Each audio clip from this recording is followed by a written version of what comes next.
जय हिंद प्यारे साथियों, मैं हूं बैजनाथ और आप देख रहे हैं आप सभी का प्यारा यूट्यूब चैनल एग्जाम तक वॉरियर। साथियों, आज हम बात करने वाले हैं इस वीडियो सेशन में अभी तक बीआईएस में जितने भी इंग्लिश के क्वेश्चन आए हुए हैं। ठीक है दोस्तों, जितने भी क्वेश्चन इंग्लिश के पूछे जा चुके हैं सब क्वेश्चन को मैंने ले रखा है और कुछ एक्सपेक्टेड क्वेश्चन भी ले रखा है जो कि अभी आपका हाल फिलहाल में टेक्निकल असिस्टेंट का एग्जाम हुआ, वहां से भी क्वेश्चन को पिकअप किया हूँ और उसके बाद दोस्तों एक्सपेक्टेड क्वेश्चन कुछ लिया हूँ और प्रीवियस ईयर जितने भी क्वेश्चन है सबको सेट करने का प्रयास किया गया। दोस्तों, ये वीडियो काफी हेल्पफुल होने वाली है अगर आप बीआईएस का एग्जाम देने जा रहे हैं तो आपसे रिक्वेस्ट है प्लीज अंत तक देखिएगा और ये मैराथन क्लास लंबी जा सकती है और उम्मीद करता हूँ आप लास्ट तक वीडियो को जरूर देखेंगे।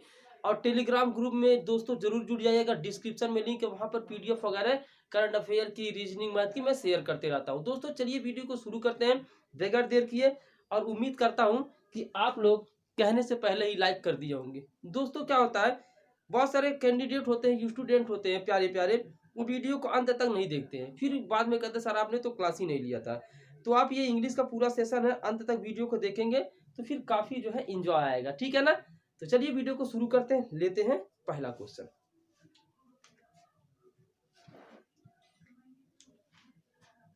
चलिए यहाँ पे पहला क्वेश्चन कह रहा है, फर्स्ट क्वेश्चन की अगर हम बात करते हैं, चीजों को देखते रहेगा दोस्तों, अंत तक देखिएगा तो ज्यादा ही मजा आएगा। ठीक है ना,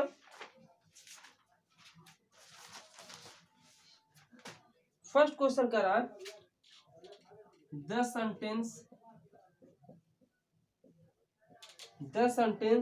this is the house, this is the house,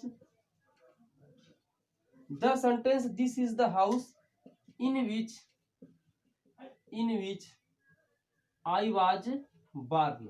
ये कह रहा है, ये एक सेंटेंस है दोस्तों, this is the house in which I was born. Option की बात करेंगे तो simple sentence, compound sentence, complex sentence.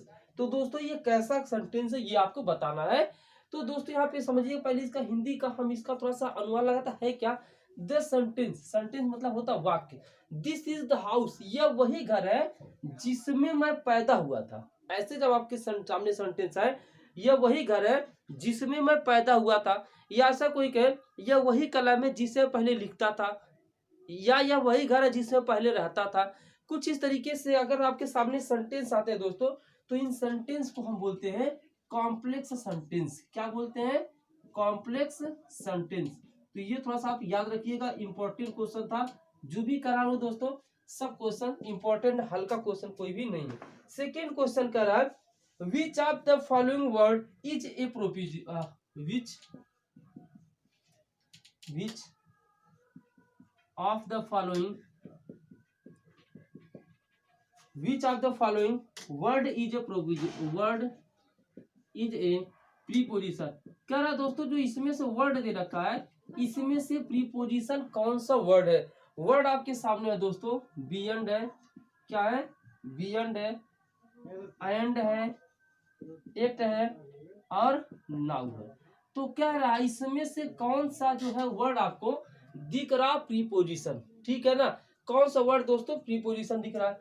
And दोस्तों सबको पता है कंजक्शन का काम करता है। एंड जो क्या, एंड किसका काम करता है, कंजक्शन का काम करता है। एंड तो ऐसे हट गया। नाउ मतलब अब होता है, अब क्यों हम के प्रीपोजिशन को यूज ही नहीं करते हैं। तो प्रीपोजिशन जैसे आप सभी के सामने एट हो गया, इन हो गया, अपान हो गया, इनटू हो गया, ये सब प्रीपोजिशन होता। एट मतलब होता फिर भी दोस्तों यह भी प्रीपोजिशन नहीं है। हमारा जो ऑप्शन नंबर ए है दोस्तों, बियॉन्ड। बियॉन्ड का मतलब यहाँ पे आप बताइएगा कमेंट करके क्या होता है। तो बियॉन्ड ही दोस्तों यहाँ पर क्या है, प्रीपोजिशन का कार्य यहाँ पे कर रहा है। तो ऑप्शन ए के साथ हम फिलहाल के लिए चले जाएंगे। क्वेश्चन नंबर थर्ड की तरफ आते हैं। क्वेश्चन थर्ड कर रहा है, my son and my daughter,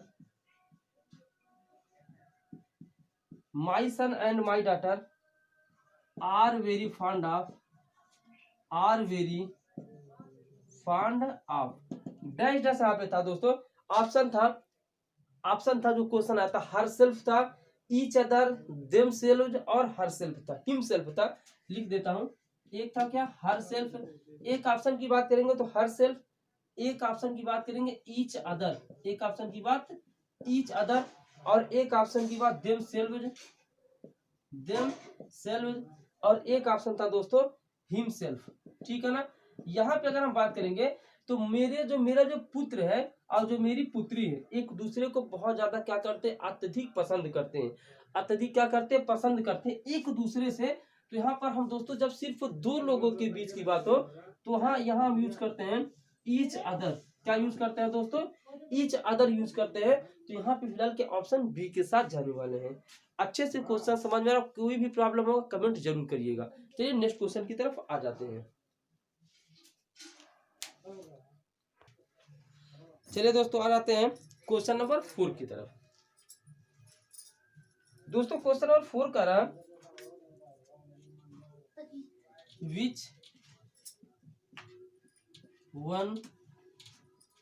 which one of the following words is a noun. कर इसमें से कौन सा वर्ड क्या है दोस्तों, एक क्या है, नाउन माने संज्ञा है। कौन सा इसमें से क्या दोस्तों, एक संज्ञा है। तो यहाँ पे जो वर्ड की बात करेंगे, वर्ड दिया था दोस्तों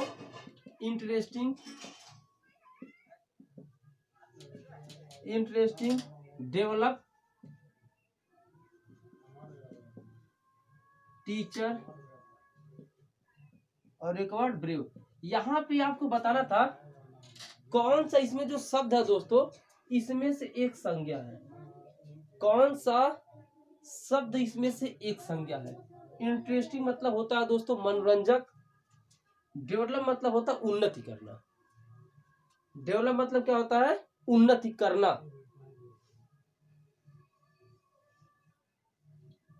यह एक वर्ब है, क्या है, वर्ब है। ब्रेव मतलब बहादुर, यह एडजेक्टिव है। क्या दोस्तों, एडजेक्टिव है। अब यहाँ पे एक बात बताइए, इंटरेस्टिंग तो दोस्तों यहाँ पे है नहीं, teacher is noun, interesting and brave are adjective. Interesting भी दोस्तों एडजेक्टिव, एडजेक्टिव नहीं बोलते, एडजेक्टिव बोलते हैं। तो यहाँ पे बात करेंगे इंटरेस्टिंग एक एडजेक्टिव है, ब्रेव भी एडजेक्टिव है, डेवलप मतलब उन्नति करना, यह एक वर्ब हो गया। तो बचा क्या, टीचर। तो दोस्तों इस क्वेश्चन में टीचर एक संज्ञा है अर्थात नाउन है। क्वेश्चन 5 की तरफ आते हैं। क्वेश्चन 5 का रहा है I have not got dash dash money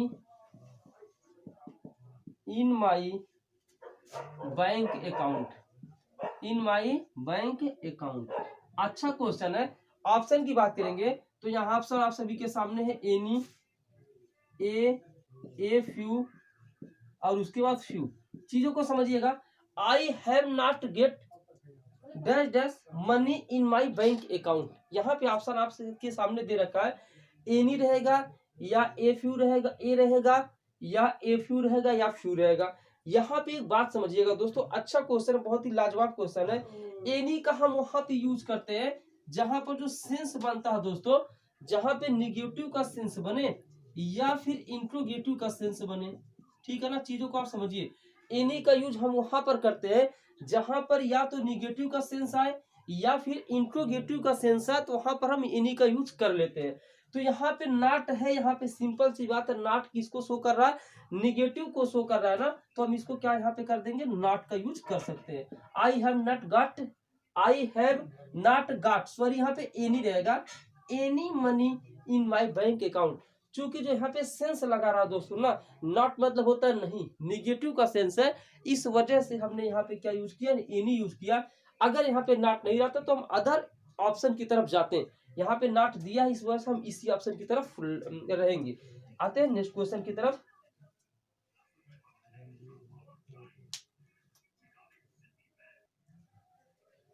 चलिए दोस्तों क्वेश्चन नंबर 6 की तरफ आते हैं। क्वेश्चन नंबर 6 कह रहा है many parents were at the railway station, at the railway station at the railway station, at the railway station to see their children. यहाँ पे देखिएगा बहुत ही लाजवाब का क्वेश्चन है, क्या रहा है, many percent were at the railway station to see dash dash their children. Option की अगर हम बात करते हैं, ऑप्शन है away, at, off and after. तो यहाँ पे बात करेंगे मेनी पेरेंट्स वेयर, बहुत सारे जो पेरेंट्स मतलब होता है गार्जियन अर्थात माता पिता, वर at the railway station, railway station पर थे, टू सी। अब यहाँ पे टू सी के बाद अभी यूज होगा, या एट यूज होगा, या ऑफ यूज होगा, या आफ्टर यूज होगा। तो दोस्तों यहाँ पे जनरली यहाँ पे हम बात करेंगे तो सी के साथ इस केस में दोस्तों ऑफ का यूज किया जाएगा। किसका यूज किया जाएगा, आपका। Many parents were at the railway station to see off their children, यहाँ पे ऑफ का यूज यहाँ पे सुटेबल है। See after, see at, see away नहीं आएगा, किसी भी एंगल से दिख भी नहीं रहा क्यों आएगा। क्वेश्चन नंबर 7 की बात करेंगे, which one of the following, which one of the following phrasal verbs means to remove, यानी इसमें किसका मतलब होता है दोस्तों, टू रिमूव। ध्यान से समझिएगा, रिमूव, टू रिमूव का मतलब यहाँ पे एक ऑप्शन है पुट ऑन होता है, या टेक ऑफ होता है, या पुट ऑफ होता है, या होता है गेट ऑफ। चीजों को समझिएगा, इनमें से कौन सा यहाँ पे राइट आंसर है। यानी कि टू रिमूव का जो राइट आंसर यहाँ पे हो जाए, टू रिमूव एक फ्रेजल वर्ब है, तो टू रिमूव किसको सुटेबल कर रहा, पुट ऑन को, टेक ऑफ को, पुट अप को, या गेट ऑफ को। तो दोस्तों यहाँ पे बात करेंगे, टेक ऑफ का मतलब होता है टू रिमूव, यानी कि हटाना। तो यहाँ पे टेक ऑफ की बात करेंगे, जो टू रिमूव है वो किससे सेट हो रहा, टेक ऑफ से। Next question,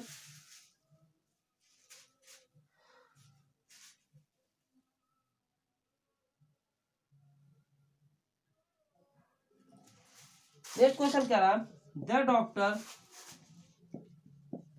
doctor said to me, the doctor said to me, doctor ने मुझसे कहा, said to me, do not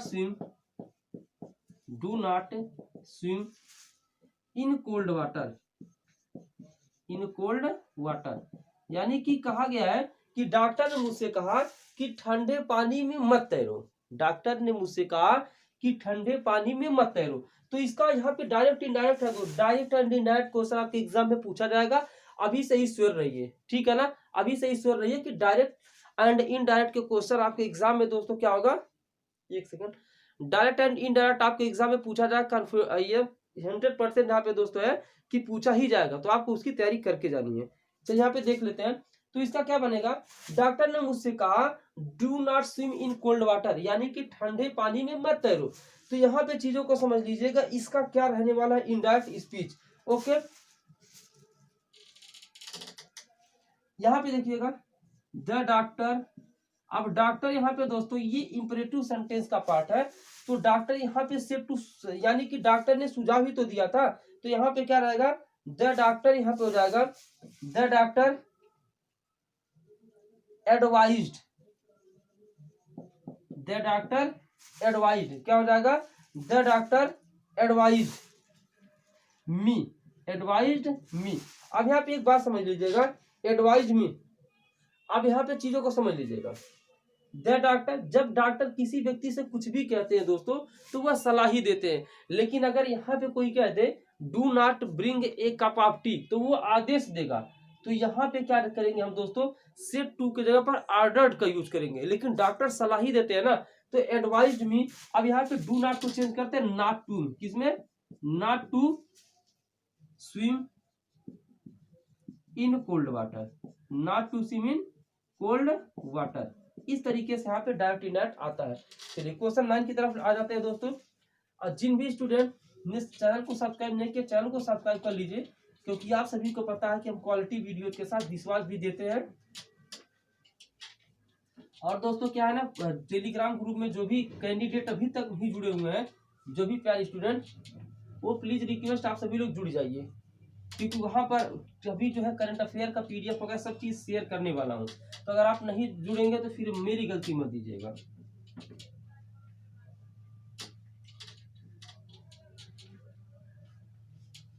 चलिए क्वेश्चन नंबर 9 की तरफ आ जाते हैं।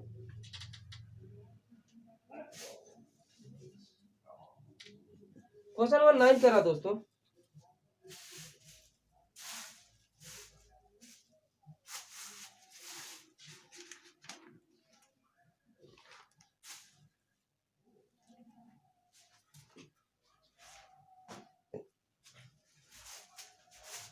क्वेश्चन नंबर 9 क्या कह रहा था दोस्तों, गेट थ्रू।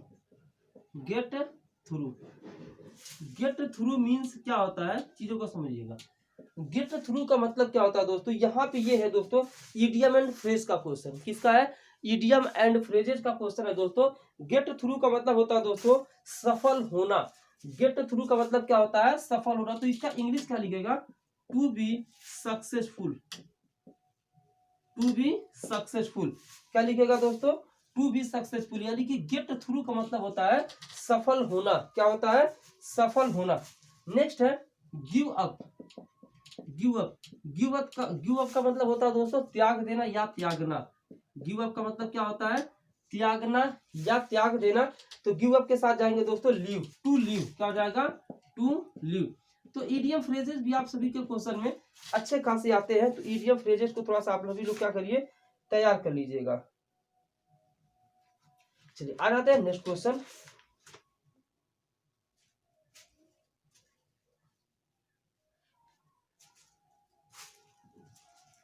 क्वेश्चन 11 क्या रहा है, ही jumped dash in the river. He jumped in the river to save the drowning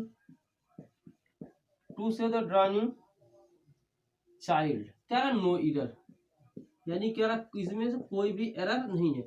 चीजों को देखिएगा दोस्तों, इस तरह के क्वेश्चन आ जाते हैं एग्जाम में। अगर आपको नहीं आते, स्पॉट एरर पढ़ाया हूं, ए बी सी यहाँ पे है डी।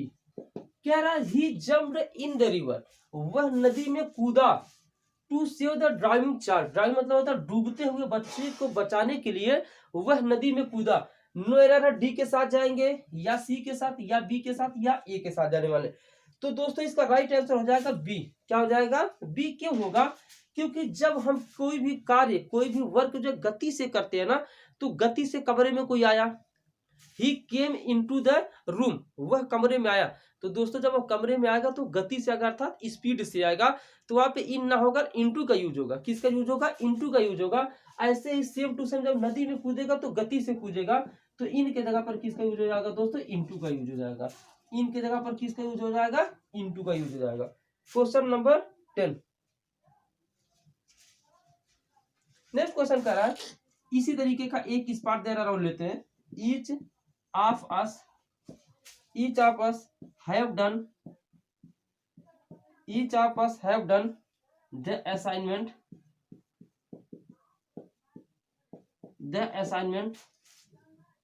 no error।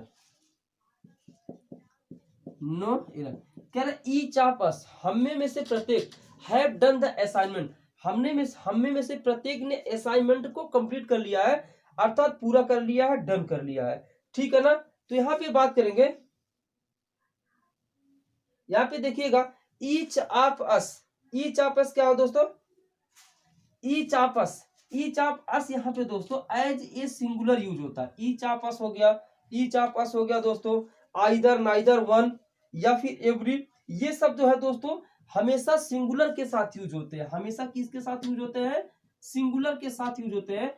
तो कहीं ना अगर ये ईच ऑफ अस को हम सिंगुलर माने और दोस्तों ईच ऑफ अस को सिंगुलर के साथ यूज ही करते हैं, तो यहाँ हैव ना होकर किसका यूज होगा, हैज का यूज हो जाएगा। अर्थात ये पार्ट बी है, ये पार्ट सी, ये पार्ट डी और ये था पार्ट ए। पार्ट बी में दोस्तों एरर है, ईच ऑफ अस के साथ दोस्तों हम किसका यूज करते हैं, हैज का यूज करते हैं। किसका यूज करते हैं, हैज का यूज करते हैं। चलिए क्वेश्चन नंबर 13 पर आ जाते हैं दोस्तों। चैनल पर अगर आप पहली बार है, प्लीज रिक्वेस्ट है चैनल को सब्सक्राइब जरूर करके बेल आइकन को प्रेस करिएगा और टेलीग्राम ग्रुप में लिंक है, जुड़ जाइएगा क्योंकि सारी क्लासेस मिल जाएंगी। ठीक है ना। चलिए क्वेश्चन नंबर 13 की तरफ हम आ जाते हैं।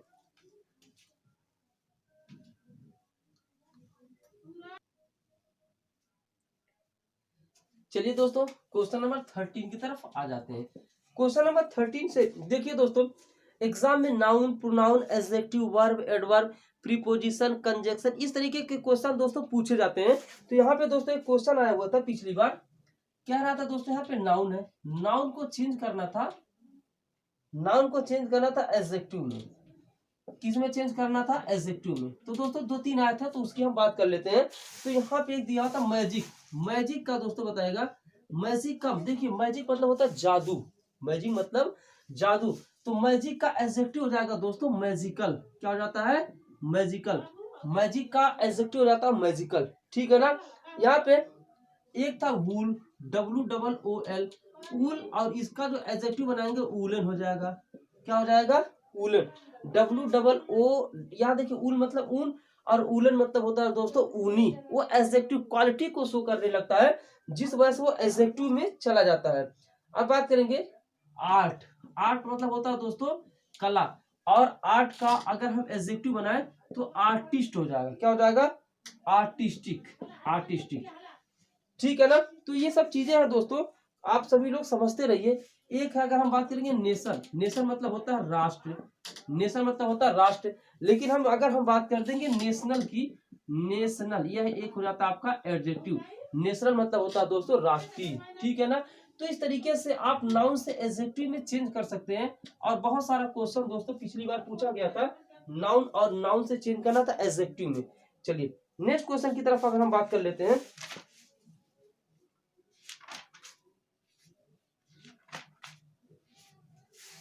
कह रहा है he writes a book, he writes a book, he means वह राइट्स मीन्स लिखता है, ए बुक वह एक किताब लिखता है। तो यहाँ पे दोस्तों, यहाँ पे इसका पीवी पूछ रहा है, इसका क्या हो जाएगा, ही राइट्स ए बुक का पीवी। तो दोस्तों देखिए, पीवी में जो हेल्पिंग वर्ब होता है ना वो चेंज होता है।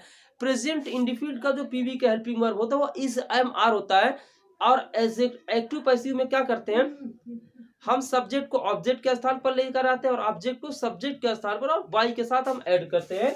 तो यहाँ पे ये ऑब्जेक्ट है, इसको हम सब्जेक्ट के स्थान पर लेकर आएंगे। तो यहाँ पर ए बुक हो जाएगा। क्या हो जाएगा, ए बुक। दोस्तों ए बुक मतलब एक किताब, सिंगुलर है तो इज लगाएंगे। और राइट का थर्ड फॉर्म क्या होता है दोस्तों, रिटन होता है। क्या होता है, रिटन। तो a book is written by, और ही का ऑब्जेक्ट क्या होता है, हिम होता है। ही का ऑब्जेक्ट क्या होता है, हिम होता है। तो यहाँ पे हो जाएगा a book is written by him, यानी कि एक किताब उसके द्वारा लिखा गया। क्वेश्चन 15 है, यहाँ पे एक पैसिव है दोस्तों, डू दिस वर्क, इसका पीवी क्या हो जाएगा, ठीक है ना। इसका पीवी दोस्तों हो जाएगा, यहाँ पे देखिए, जब इंपरेटिव का पीवी बनाना होता है दोस्तों, तो हम लेट से स्टार्ट करते हैं। कहाँ से, लेट से। तो let this work, let use करेंगे, फिर लास्ट वाले लिखेंगे अर्थात ऑब्जेक्ट लिखेंगे, लेट दिस वर्क, उसके बाद बी, और यहाँ पे डू का हम लगाते हैं थर्ड फॉर्म डन। अब बाय यू लिख देंगे तब भी सही है, और नहीं लिखते हैं तब भी सही है। तो दोस्तों डायरेक्ट, इनडायरेक्ट, एक्टिव, पैसिव, सभी तरह का क्वेश्चन का प्रैक्टिस करवा दे रहा हूँ एग्जाम में, चाहे जहां से आएगा ना आप कर पाओगे। क्वेश्चन नंबर 16 की तरफ आ जाते हैं।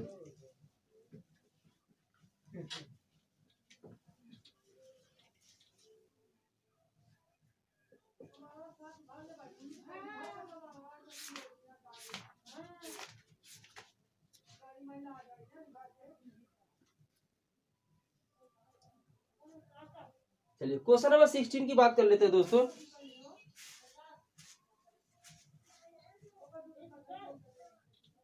I and you have been invited,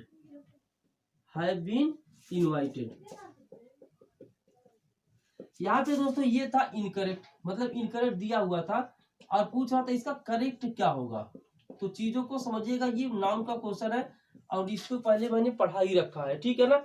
I and you, चीजों को समझिएगा, जब आई एंड यू आ जाए मतलब मैं और तुम हैव बीन इनवाइटेड, यानी कि मैं और तुम इनवाइटेड है। तो जब यहाँ पे दोस्तों फर्स्ट पर्सन की बात करें, ये दोस्तों ये प्रोनाउन का क्वेश्चन है, नाउन का नहीं है शायद। चलिए क्वेश्चन कहीं से भी, बस मैं आपको कंसेप्ट बता रहा हूँ। जब फर्स्ट पर्सन का बात करेगा और सेकेंड पर्सन की बात करेगा, ठीक है ना। जब यहाँ पे फर्स्ट पर्सन की बात करें और सेकेंड पर्सन की दोस्तों बात करें, तो अगर दोनों मतलब एक ही जगह आ गए, देखिए आई और यू दोनों एक ही जगह आ चुके हैं ना, तो हम सेकेंड पर्सन को प्रीफर में लाते हैं, अर्थात सेकेंड पर्सन को हम पहले लिखते हैं। तो यहाँ पे यू को हम पहले लिखेंगे, यू एंड आई हो जाएगा, you and I have been invited, क्या हो जाएगा, you and I have been invited. इस तरीके से दोस्तों क्वेश्चन बनता है, और अच्छा लगेगा तो लाइक शेयर तो करना ही करना है। नेक्स्ट कह रहा था मोती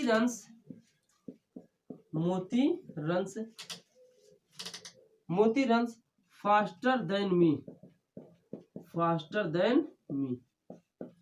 मोती रंस फास्टर। यहाँ पे मोती का जेंडर क्लियर नहीं है कि बॉयज है कि गर्ल है, तो मोती यहाँ पे अगर हम लड़की लेते हैं तो मोती लड़का लेते, ऐसा लग रहा कुत्ते का नाम है। मोती रंस फास्टर देन मी, मोती मुझसे तेज दौड़ता है, मोती मुझसे तेज दौड़ता है। इसका राइट क्या हो जाएगा। अब यहाँ पे देखिए, यहाँ पे चीजों को देखिएगा, यहाँ पे देखिए मिस्टेक है, ये इनकरेक्ट है, इसको करना करेक्ट। तो जिन भी स्टूडेंट को आ रहा है वो बताए करेक्ट क्या होगा, ठीक है ना। मोती रन्स फास्टर देन आई रहेगा, क्या रहेगा, मोती रन्स फास्टर देन, दोस्तों इस तरीके से हम मी ना होकर आई रहेगा, क्या रहेगा दोस्तों, आई रहेगा। ये छोटा छोटा चीज ना आप सभी लोग अच्छे से समझ लीजिएगा। यहाँ पे देखिएगा ध्यान से, यहाँ पे दो लोगों की तुलना की जाए, यहाँ पे मी को आई नहीं लेकर चलेंगे, ठीक है ना, यहाँ पे आई के साथ लेकर जाएंगे। मी को आई बनाना, मी लिख देंगे तो फिर क्या हो जाएगा, रॉन्ग हो जाएगा, अर्थात गलत हो जाएगा। नेक्स्ट की अगर हम बात कर लेते हैं, अगला क्वेश्चन कह रहा है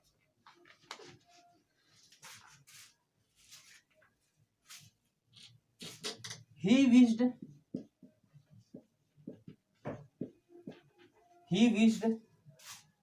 that she dash get well soon। Option की बात करेंगे तो ऑप्शन यहाँ पे आप सभी के सामने मे है, फिर माइट है, फिर शुड है, और फिर क्या है, विल है। तो यहाँ पे क्या फिलअप होगा, ही विश्ड मतलब होता है दोस्तों शुभकामना करना, उसने शुभकामना किया, that she dash get well soon. यहाँ पे बात करेंगे तो किसके साथ जाना चाहिए, he wish that she should, उसने विश किया कि उसे क्या हो जाना चाहिए, जल्द से जल्द स्वस्थ हो जाना चाहिए, तो शुड के साथ जाएंगे। विल और माइट और मे का यूज नहीं होने वाला है, ओनली शुड का यूज होगा। क्वेश्चन नंबर 19 की बात करते हैं। यहाँ पे डैश डैश है 1000 species of fish have been identified.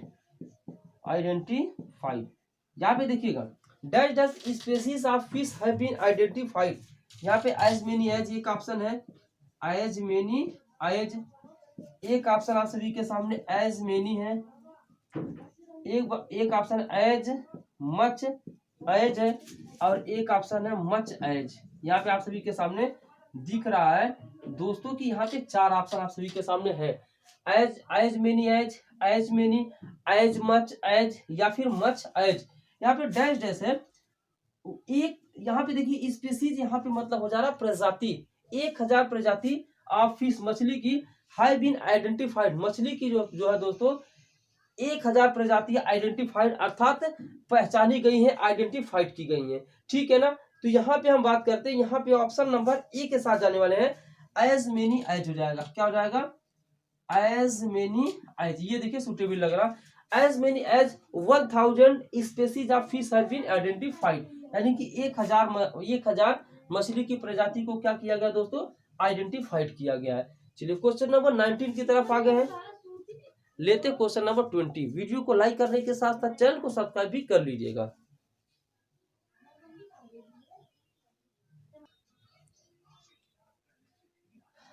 चलिए दोस्तों क्वेश्चन नंबर 20 की तरफ हम आ जाते हैं, और जो भी साथी जो है हमारे मतलब अंत तक देख रहे हैं उनका बहुत बहुत धन्यवाद, काफी मेहनत को आप सभी लोग समझ रहे हैं, ठीक है ना। नेक्स्ट क्वेश्चन क्या रहा है, अच्छे क्वेश्चन की तरफ भी बढ़ रहे हैं। Those who live dash houses should not throw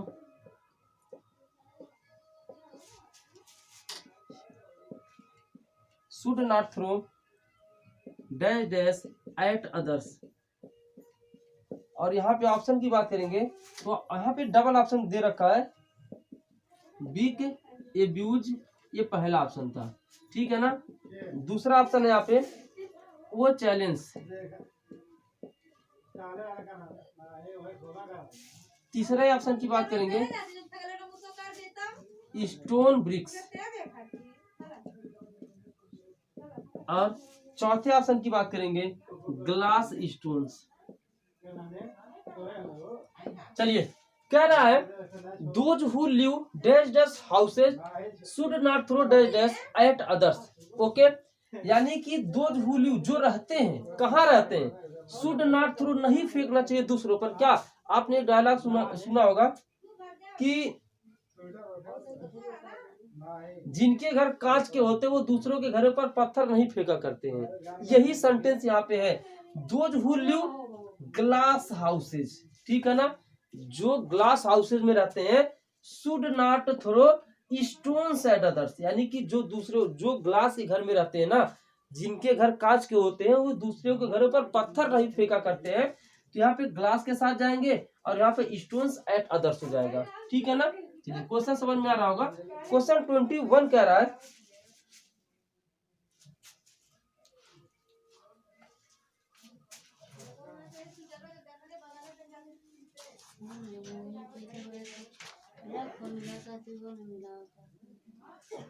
question 21 कह रहा है, यहाँ पे फैक्ट है, इसका आपको अपोजिट बताना है। क्या बताना है? अपोजिट। चीजों को समझिएगा। फैक्ट का मतलब क्या होता है? फैक्ट का मतलब होता है दोस्तों सच्चाई। फैक्ट का मतलब होता है सच्चाई। तो फैक्ट मतलब होता है सच्चाई। ऑप्शन की बात करेंगे दोस्तों, यहाँ पे है फॉल्स, फिर रियल, फिक्शन और इमेजिनरी। इमेजिनरी। तो देखिएगा, फैक्ट मतलब होता है सच्चाई। फैक्ट मतलब क्या होता है? सच्चाई। तो यहाँ पे एक बात समझिएगा, सच्चाई का जो अपोजिट होता है वो होता है फिक्शन। क्या होता है? फिक्शन, जिसे हम बोलते हैं काल्पनिक।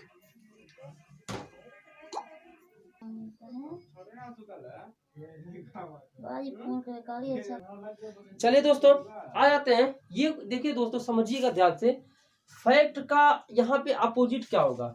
अगर आप सोच रहे होंगे कि फॉल्स होगा तो दोस्तों आप गलत सोच रहे हैं, क्योंकि फॉल्स का राइट होता है। तो ट्रू अगर रहता तो हम यहाँ पे फॉल्स कर सकते थे, लेकिन यहाँ पे ट्रू नहीं है तो फॉल्स भी नहीं होगा।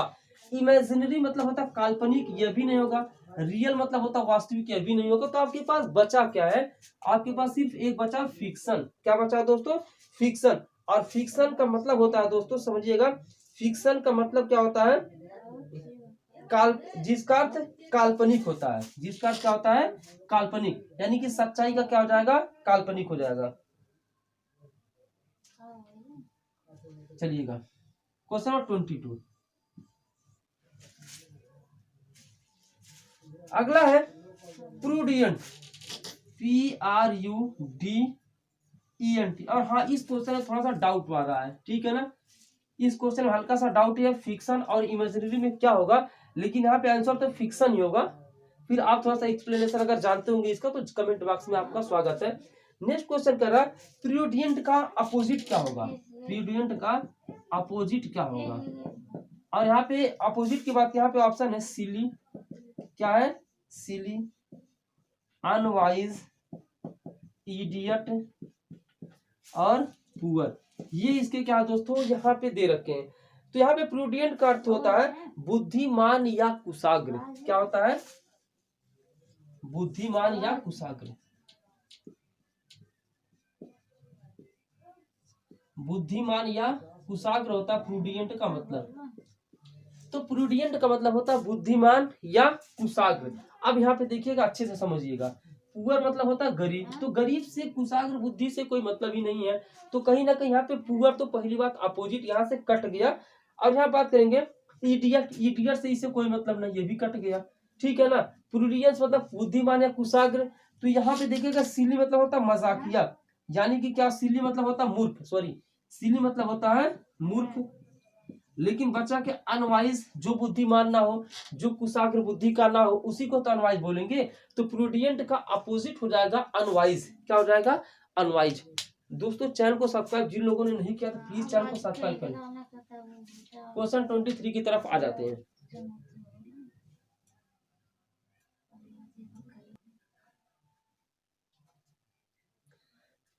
चलिए दोस्तों नेक्स्ट क्वेश्चन की तरफ बात कर लेते हैं। Remember dash dash your temper even when provoked, not to lose, not to loss, not to lose, not to last. यहाँ पे एक ऑप्शन यहाँ पे दे रखा है। तो दोस्तों यहाँ पे एक बात समझिएगा, जब कभी भी नाट आए, जब कभी भी क्या रहा दोस्तों ना, यहाँ पे देखिएगा टू के बाद आफ्टर टू वर्ब की हम फर्स्ट फॉर्म को यूज करते हैं। किसकी फॉर्म को? वर्ब की फर्स्ट फॉर्म को। वर्ब के फर्स्ट फॉर्म को हम दोस्तों यूज करते हैं टू के बाद। तो यहाँ पे देखिए टू के बाद वर्ब की फर्स्ट फॉर्म दोस्तों इसमें दे रखा है। ये लूज मतलब होता है खोना, ये नहीं होगा, लास्ट भी नहीं होगा, लास्ट भी नहीं होगा। तो वर्ब की टू के बाद वर्ब की फर्स्ट फॉर्म दोस्तों इसमें दे रखा है। तो ऑप्शन नंबर सी के साथ जाने वाले इसका राइट आंसर हो जाएगा ऑप्शन नंबर सी। अगला क्या रहा? Find out the adjective among the following options. इसमें से आपको एडजेक्टिव चूज करना है। ये एडजेक्टिव है या ये है या ये है या ये है, ठीक है ना। हम बात करेंगे एडजेक्टिव की। तो यहाँ पे देखिएगा दोस्तों डिसमल्स का मतलब होता है, इसका मतलब यहाँ पे अगले क्वेश्चन की तरफ आ गए हैं। यहाँ पे देखिएगा यह इनक्लूलेट, यह एक क्या दोस्तों? एक वर्ब है। ये क्या है? यहाँ पे इनक्लूकेट एक दोस्तों क्या है? वर्ब है। और इसका मतलब होता है कुत्तों का भोजन। पेडिग्री मतलब होता है कुत्तों का भोजन। पेडिग्री का मतलब होता है कुत्तों का भोजन। और अंडरटेक भी दोस्तों क्या? एक वर्ब है। अंडरटेक क्या है? एक वर्ब है। तो आपके सामने बचा क्या? ये बचा। और इसका मतलब होता है दोस्तों वैभवशाली। क्या होता है दोस्तों? वैभव, अरे गलत हो जा रहा था, वैभवशाली। इसका अर्थ होता है वैभवशाली। तो यहाँ पे कहीं ना कहीं यही एक बच रहा जो कि एडजेक्टिव हो जाएगा। रुके रहो 2 मिनट। यहाँ पे यही हो जाएगा वैभवशाली और यही हो जाता है हमारा एडजेक्टिव। नेक्स्ट क्वेश्चन की बात कर लेते हैं। Choose the word similar in meaning to the word generous. Generous मतलब होता है उदारवादी। क्या होता है? उदारवादी। अब उदारवादी के समान कौन सा, उदारवादी के समान यहाँ पे कौन सा वर्ड है? टिमिड मतलब होता है दोस्तों कमजोर। ये तो एकदम नहीं होगा, ठीक है ना। टिमिड मतलब होता है कमजोर। डिसमल मतलब होता है दोस्तों आशा से कम। डिसमल मतलब होता है आशा से कम। डिसमल मतलब आधा से कम। और उसके बाद एक और है इमेंस मतलब होता है अपार। इमेंस मतलब क्या? रुके रहो 2 मिनट। इमेंस का मतलब होता है अपार। इमेंस का क्या मतलब होता है? अपार। तो आप अपार, तो आपके सामने बच्चा ये अपार सही से नहीं लिखा है, ये चीज मैं बोल दे रहा हूँ, अपार है। और बिनवेंट इसका जो है दोस्तों राइट आंसर हो जाता है। समझ में आया ना। और इसका अर्थ होता है दोस्तों दयावान। और यहाँ पे इसी के इसका भी अर्थ होता है दयावान।